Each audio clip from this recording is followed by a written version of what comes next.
பிரேசிலாடுங்க. எங்களுடைய நோக்கம் ஒரு வருடத்தில் வேதாகமம் முழுமையாக வாசித்து முடிக்கும் திட்டம்.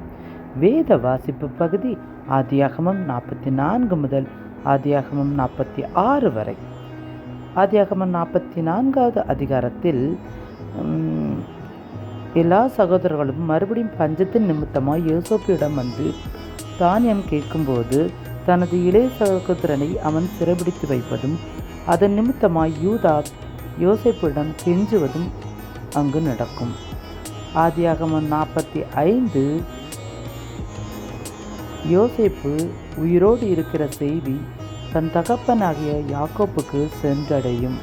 அதன் நிமித்தமாய் யாக்கோப்பு பெரும் மகிழ்ச்சி பெறுவார். அந்த மகிழ்ச்சி நிமித்தமாய் தன் மகனை காண வருவது கூறப்பட்டிருக்கும்.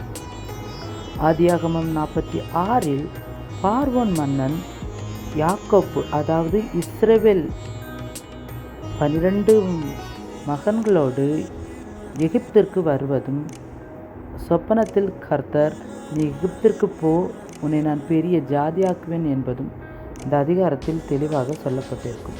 இந்த அதிகாரத்தில் பார்வோன் மன்னன் நீங்கள் என்ன வேலை பார்க்கிறீர்கள் என்று கேட்டபோது ஆடு மாடு மேய்க்கிறோம் என்று அவர் சொல்வார். அதன் நிமித்தமாய் அந்த இடத்தில் அவர்கள் எப்படி பிரயாணப்படுவார்கள் என்பதும் இந்த அதிகாரத்தில் தெளிவாக சொல்லும்.